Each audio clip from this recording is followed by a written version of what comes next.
মুখ্যমন্ত্ৰীৰ অসংলগ্ন কথা বতৰাই আমি যদি আপোনালোকে কোৱাৰ লগে লগে তুৰন্ত যদি ৰিয়েক্ট কৰোঁ তেতিয়া তেওঁ যিখন জাল পেলাইছে সেই জালত আমি ভৰি দিয়া হ'ব।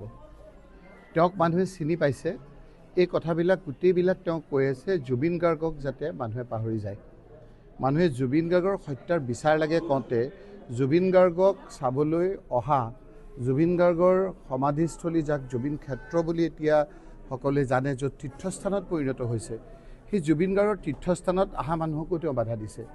যিজন লোকৰ মানসিকতা সেই ধৰণৰ, যি জুবিন গাৰ্গৰ হত্যাৰ পিছত গোটেই অসমখনে কান্দি উঠিছিল, বিনাইছিল, সেই সময়ত মুখ্যমন্ত্ৰী ডাঙৰীয়াৰ এই ধৰণৰ কথা বতৰাত অসমৰ মানুহে চিনি পাইছে। এইবিলাক সময়ৰ কাৰণে মানুহে বাট চাই আছে।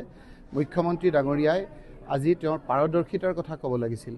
তেওঁ কিমান ল'ৰা ছোৱালীক চাকৰি দিলে, তেওঁ বিভিন্ন ধৰণেৰে তেওঁ 1 লাখ কিমানক চাকৰি দিয়া বুলি কৈছে, কিন্তু তেওঁৱেই কৈছিল যে 25 লাখকৈ বছৰি চাকৰি দিম।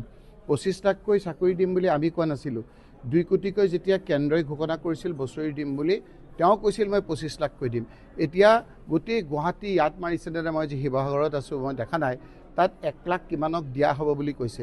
আমাৰ প্ৰশ্ন যে এই 1,56,000 নে কিমান যে দিম বুলি কৈছে, সেইবিলাক নতুন চাকৰি নে পুৰণা কিবা চাকৰিবিলাক যে অৱসৰ হয়, অৱসৰ হৈ পেলাই খালী ঠাইবোৰ সেইবিলাক দিছে, বা কৰি থকা কামবিলাকে ৰেগুলাৰাইজ কৰিছে নে নতুন নিযুক্তি হৈছে, নে তেওঁ 25 লাখৰ পৰা কিমান দিছে, সেই কথাবিলাকৰ যেতিয়া প্ৰশ্ন উঠে তেতিয়া তেওঁ এই ধৰণৰ কথা বতৰা কৈ তেওঁ ফালৰি কাটে।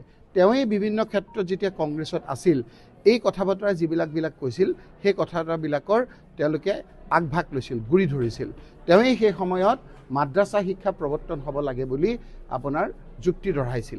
তেওঁৱেই কৈছিল যে মাদ্ৰাছা শিক্ষা এনেকুৱা এটা শিক্ষা যি শিক্ষা এটা আধ্যাত্মিক শিক্ষা। মই মুখ্যমন্ত্ৰী তৰুণ গগৈ ডাঙৰীয়াক ক'ম যে মাদ্ৰাছা শিক্ষা সম্প্ৰসাৰণ কৰিবৰ কাৰণে যদি গুৱাহাটীত মাটি দিয়ে, মাদ্ৰাছা বনাই দিয়াৰ দায়িত্ব মোৰ, সেইটো তেওঁৰ কথা আছিল।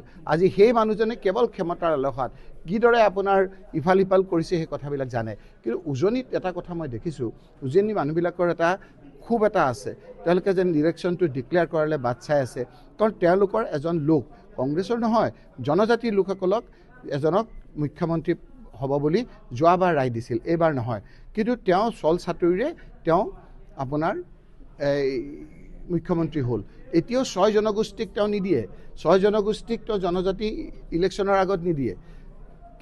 কেইটামান মানুহক তেওঁ অকণমান হাত কৰি লৈ কেইটামান দিন এই ধৰণে কৈছে। সাধাৰণ 6 জনগোষ্ঠীৰ লোকে বুজিছে যে জনজাতি দিয়াৰ লগে লগে 51% জনজাতি হ'ব। সংবিধান সংশোধন কৰিলে 51% মানুহ যদি আপোনাৰ জনজাতি হয়, তেতিয়া অসমৰ সৰ্বাধিক মানুহ যদি যিটো কমিউনিটিৰ পৰা হ'ব, নেচাৰেলি যি দলেই ক্ষমতা পায় সেই দলৰ আপোনাৰ মুখ্যমন্ত্ৰী হ'ব।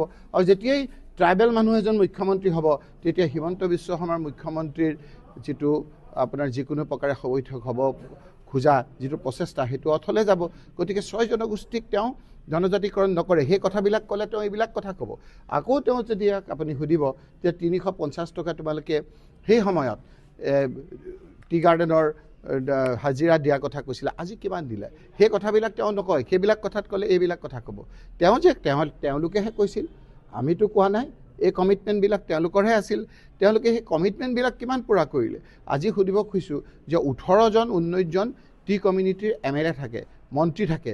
আজি হিমন্ত বিশ্ব শৰ্মা হোৱাৰ পিছত কেইজন আপোনাৰ তেওঁ মন্ত্ৰী লৈছে, কেইজন টি গাৰ্ডেনৰ বিধায়ক আছে।